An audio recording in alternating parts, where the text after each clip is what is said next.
Obchodní letectví vymazalo zeměpisné hranice. Hory, oceány a veliké rozlohy země nejsou již nepřekonatelnými překážkami bezpečnému a rychlému cestování. Aby bylo vyhověno potřebám dopravy, aeronautická věda nás vede stále k větším, lepším a rychlejším letadlům. Například tato nová Constellation představuje nový stupeň vývoje v dopravním letectví.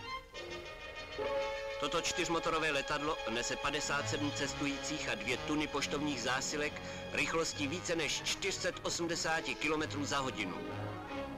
Člověk může lépe létat než ptáci, až na jedno. Potřebuje totiž obrovskou plochu, aby jeho letoun vzlétl a přistál.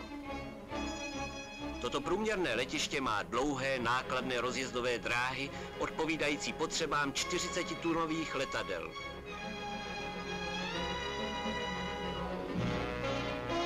Má také obrovské hangáry na umístění kovových ptáků. Celou armádu mechaniků, kteří prohlížejí a obsluhují veliké letouny.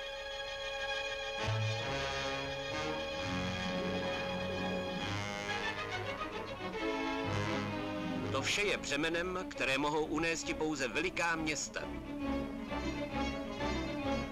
Ale co mají dělat menší města a městečka, která si nemohou dovolit i přepich 1600 metrů dlouhých rozjezdových drah, kde i toto malé letiště je příliš velikou daňovou přítěží? Co si má počítit tato důlní osada, kam pošta a zásoby musí být dopravovány pracně a pomalu?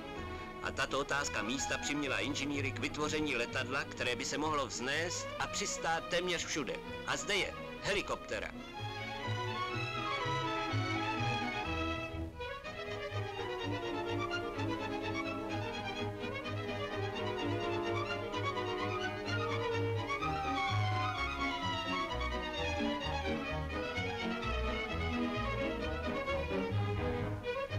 V 1921. V onom roce mnozí vynálezci se zabývali myšlenkou a sestrojením letounu s nosnou vrtulí. Úspěšný vynálezce první autogyry Juan de la Sierra velmi přispěl k vývoji skutečné helikoptery. Autogyra mohla přistáti téměř vertikálně, ale ke vzletu potřebovala ještě rozjezd a vzlétala jako letoun s pevnými křídly. Otáčivé křídlo autogyry zastupuje pouze úlohu křídla a nikoli vrtule. K vertikálnímu letu bylo nutno ještě dojíti.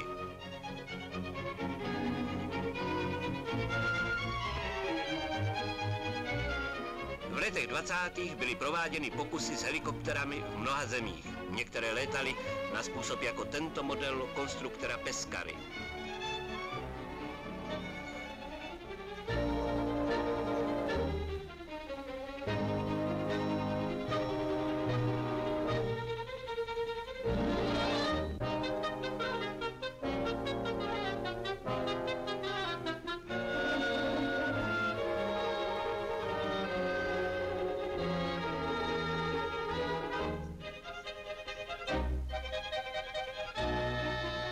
Překážkou v tomto úsilí byl většinou nedostatek stability.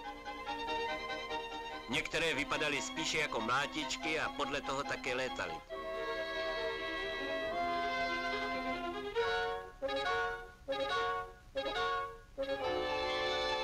A tato vířící stvůra téměř zabila svého vynálezce.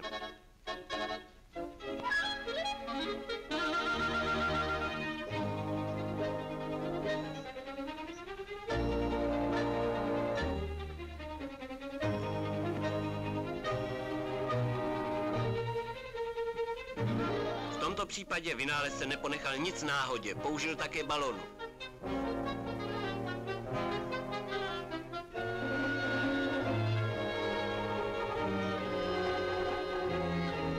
Ale sen o helikopterách se nerozplynul. Arthur Young, předurčený osudem k tomu, aby vytvořil jeden z nejúspěšnějších typů, zkouší pokusný model.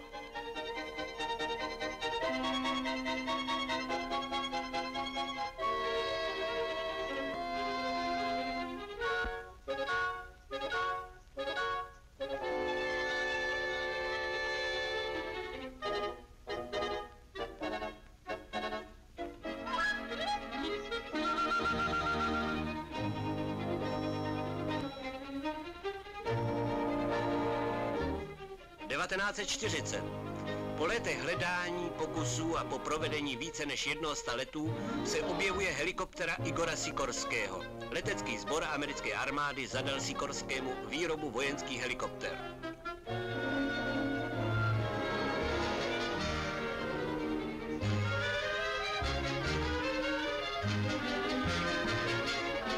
A pak v květnu 1941 VS-300, kterou řídil sám Sikorský, zůstala ve vzduchu 1 hodinu a 20 minut a dosáhla tak nového vytrvalostního rekordu.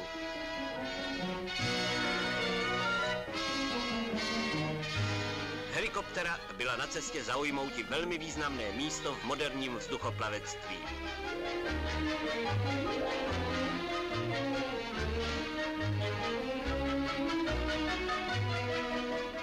Dnes helikoptera již prodělává svůj vývoj k dokonalosti. Není možno přesně předpovědět, jaký bude její konečný tvar. Bude jistě využito mnoha nových konstruktorských zásad.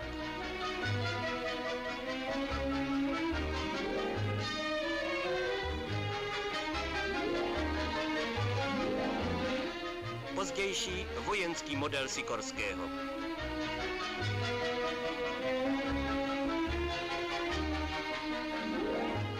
U některých typů je používáno 2 nosných vrtulí, čímž je odstraněna potřeba zadního kormidla. A všude na světě se objevují stále nové a lepší modely. A pak je zde mládež. Oči tohoto mládence se zvědavě dívají do budoucnosti letectví.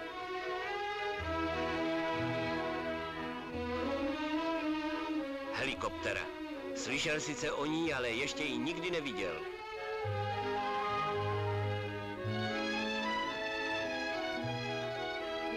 Přistává na pozemku farmy. Jistě stojí za to jít se na ní podívat.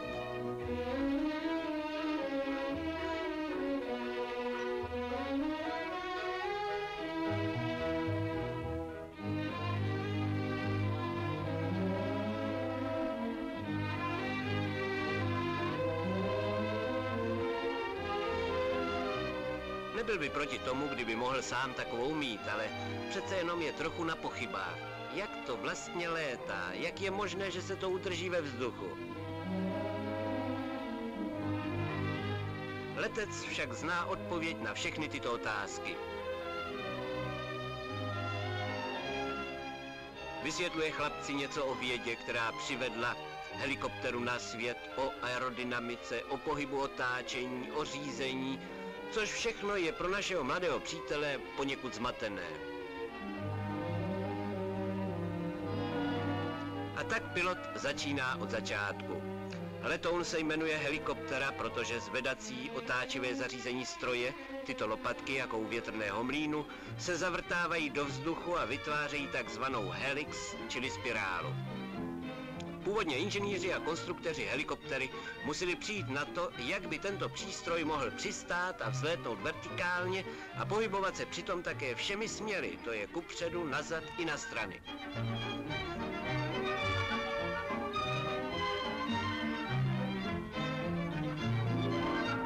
Podívej se, jak zvedací otáčivé zařízení se zavrtává do vzduchu. Zadní kormidlo řídí otáčení sloužící stejnému účelu jako kormidlo u obyčejného letadla.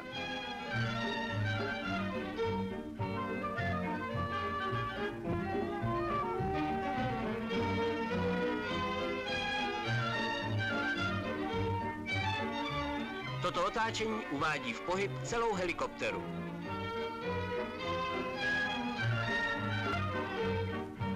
K přímému vzletu postavíš kontrolní páku takto. Zrychlíš otáčky motoru a helikoptera se zvedá. A nyní si představ, že chceme letět kupředu. Musíme tedy točící se lopatky naklonit vpřed. Všiml jsi z toho? Spirála otáčivých lopatek se nyní rozvíjí přímo kupředu a nikoli vzhůru.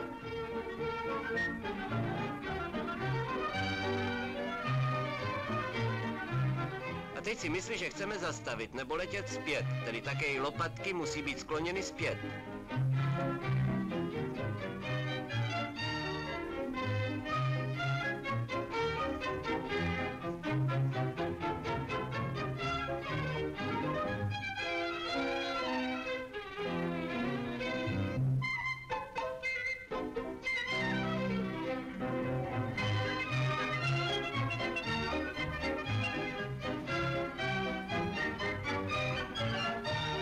A nyní dolů. Pohneme pákou tak, aby lopatky otáčivého zařízení byly poněkud sníženy. Přiškrť lehce motor a helikoptera se snáší. Nastup mládenče a poletíme.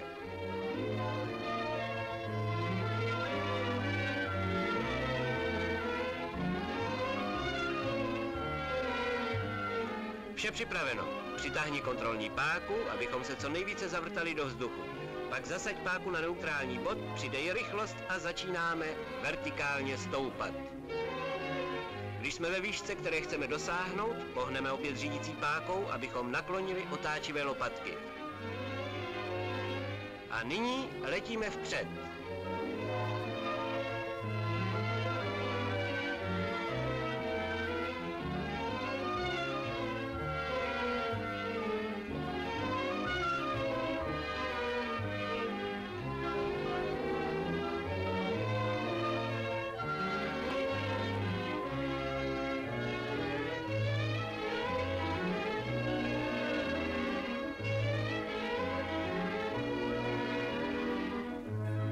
Tak jako letadlo s pevnými křídly, i helikoptera prochází svým vývojem a má různé tvary. Ale všechny modely pracují a létají v podstatě stejným způsobem.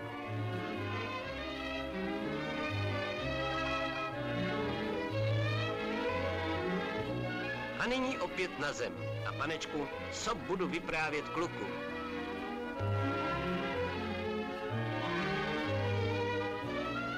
Ačkoliv byl v helikopterách učiněn takový pokrok, přece jenom ještě není helikoptera připravena k všeobecnému použití, a to z několika mechanických a finančních důvodů. Pro některé věci a příležitosti však může být helikopter již použito. Může být například použito k hlídkování na moři, může najít rybáře nebo malé čluny, které jsou v nesnázích. Může hlídat lesy a zjišťovat lesní požáry, zejména v odlehlých oblastech. Ve válce sloužila k sanitním účelům a má v tomto směru před sebou veliké možnosti také v míru.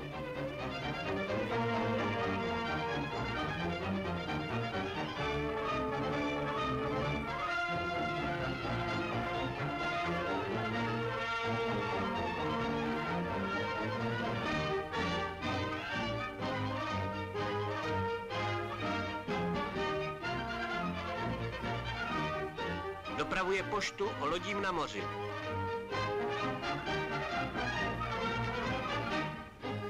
Dopravuje potraviny a jiné zásoby na odlehlá místa a zásobuje výzkumné výpravy, které pronikají do neznámých krajů světa. Vykonává záchrannou práci v zatopených oblastech. Helikoptera zítřka bude vykonávat množství úkolů ve službě lidí všude na světě.